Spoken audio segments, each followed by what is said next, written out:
Hey everybody, welcome back. Here we have the new to me 09 Patriot. Got it pretty cheap because the tranny is making a lot of grinding noises. It's not slipping or doing anything, but it sounds like there's a bearing out. This is the 2.4 liter CVT transmission. I think it's like a J011e or whatever it is. Anyways, it's down in there. So this is just the front wheel drive jobby.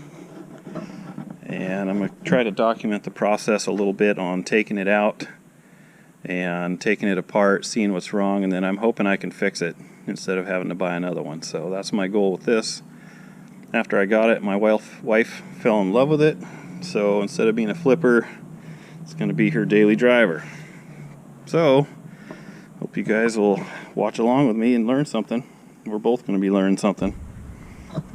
Okay, weird Jeep fact number one. Here's your transmission checkpoint. You can see there's no dipstick. Blah, blah, blah. And I'm going to have to find that back. So, I had to go on eBay, find a dipstick. Why they can't put a flipping dipstick in to begin with really is beyond me, but we'll get that out and see how we can make it look. Got a long bottom on it, but I guess we'll see what happens.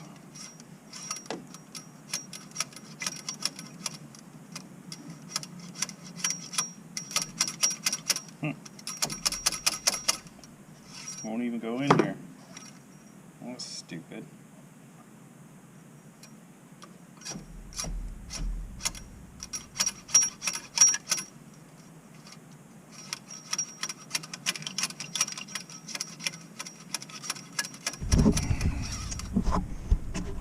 Okay guys, down on the bottom here, we gotta take this humongous skid plate off. Looks like a whole bunch of 10 mils around it. So we'll get that off and see what's in there. Up on top though, up on top here, I've got a bunch of stuff out of the way. The battery, air box, there's like a computer brain holder. Still not much luck as far as seeing the bell housing bolts. I'm thinking I'm gonna have to take all this coolant crap out of the way, but we'll see what happens when I get underneath there and have a look. Okay, I got that off. Now you can see the transmission. Looks like it bolts through from this side, which is kind of odd. Nice engine oil leak here. You can see the pulleys up on this side. There's the exhaust. Yeah, a bunch of bolts on this side to hold the tranny in. Okay. See, there's that rear mount, which unfortunately, oh, what the heck, the steering goes through that too? Oh, never mind, that's the drive shaft. But anyways, there's that rear mount, so there's really nothing other than the transmission holding this backside up. And that really sucks. Engineers really suck in general. So, this is gonna suck.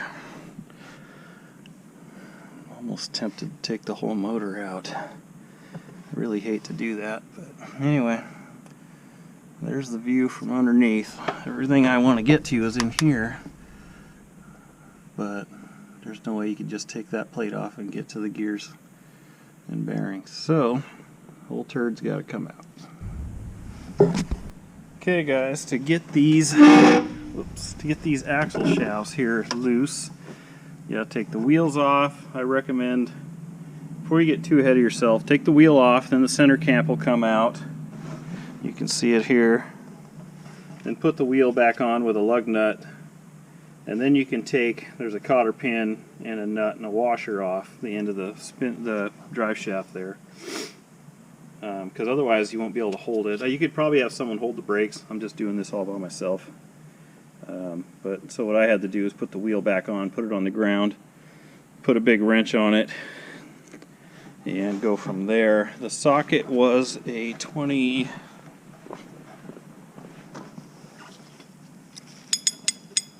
Here it is, the big sucker. Fortunately, my work had the stuff. What does it say here? 32 millimeter. What I'm seeing. But here's what it looks like before you take it apart. So you gotta get that baby loose. This is the hard part. Then you gotta take these off, take these loose, take it loose up here because your, I think that's the analog cable goes in the back there, and there's not a lot of play on that one. Then you can tip it down and punch that through the back enough to pull the shaft off. So that's kind of where we're at now. So as you can see, I just put this bolt in here so it wasn't leaving any pressure on that. I've got the shaft loose. It should just pull out from up there, I believe now. So then I can kind of put this back together to get it rolling. And then we'll be on to the next step. A little word of warning to you. When you pull those shafts out, it's going to leak all the fluid out. Oops.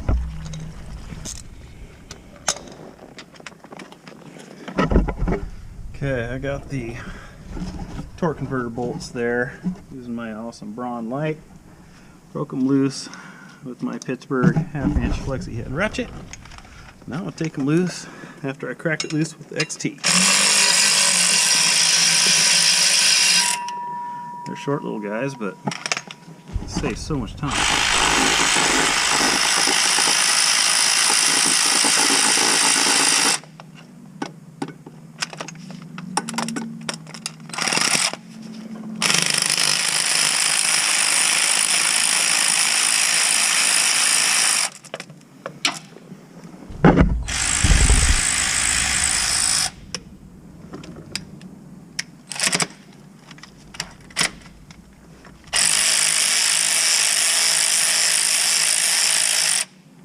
That one wasn't loose by the long wrench. I just did it with that one. Just give it a little tug, knock them loose. It works great for everyday stuff. Okay, everybody, I think we're about to the point of taking motor mounts loose, trying to hold the motor up, taking tranny bolts loose.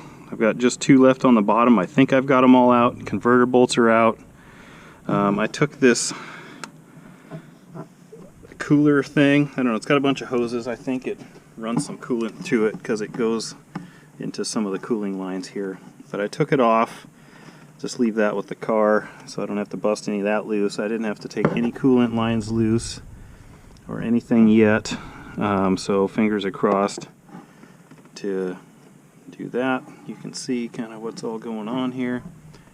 There's a couple really tricky ones down in here where the starter is. I hope this shows up for you guys.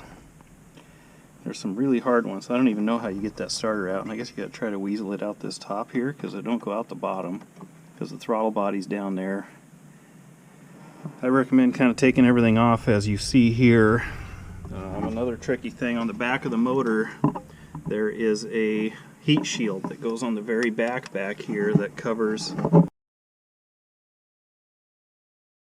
There's a bolt way down underneath there. I don't know if you guys can see it down in here. That comes in from the back side. Kind of a pain in the butt to get to. But other than that, I think I have everything loose. So next step is take some stuff loose and see what happens. Like I said, I still don't know how I'm going to hold the motor up because I've got to take this thing out of here during the week because they work in here. So anyways, like, comment, subscribe.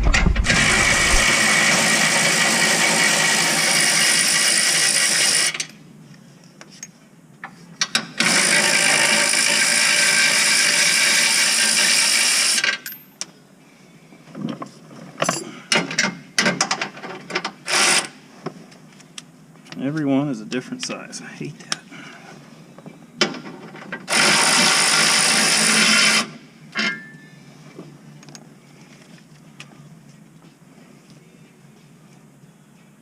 This one, 15.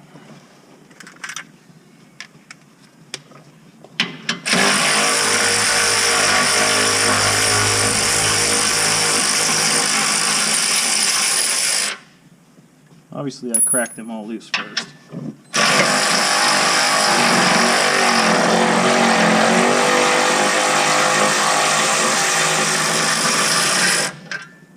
Worked a little, but it did her. Still going strong.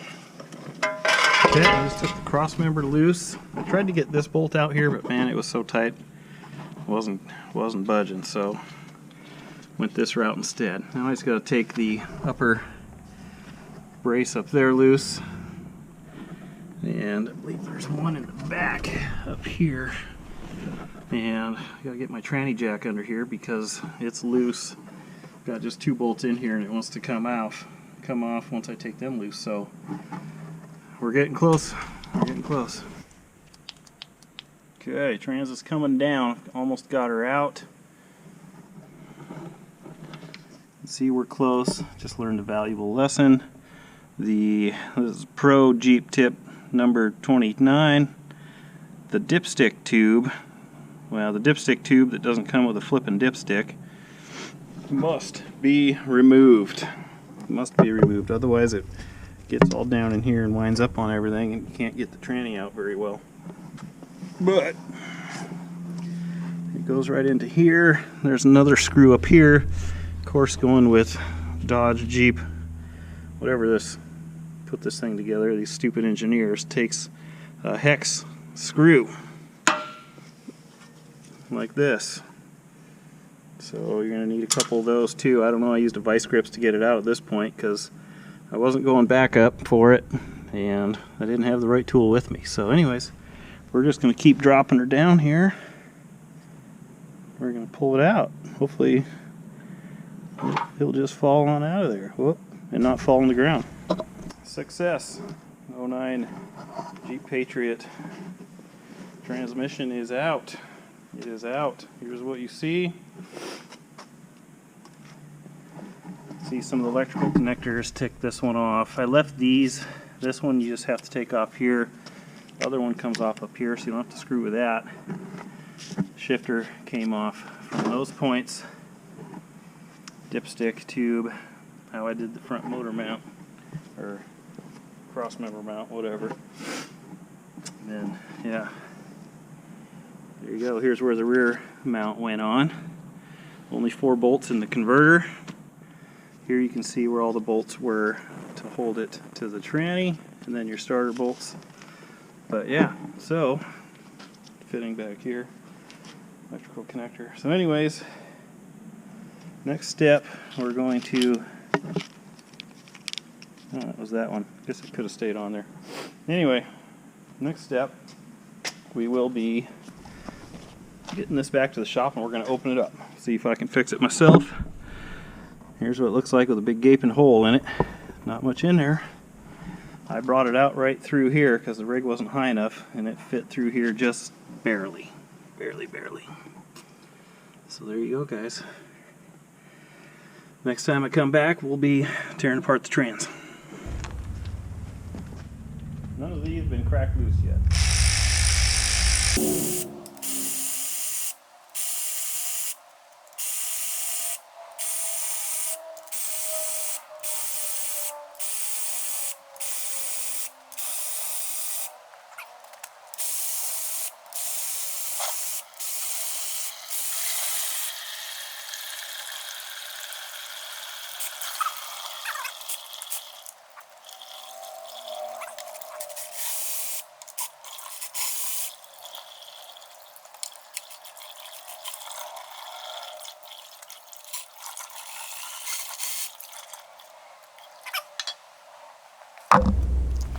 I couldn't help myself. I pulled the pan. You can see we got metal filing city in here. So there's a bearing going toast. That I figured, given what the problem was. But here you can see the filter in there and the valve body, and there you go. Having a crane sure is handy. So I got to figure out where the bearing is that's bad. That'll be the fun part next.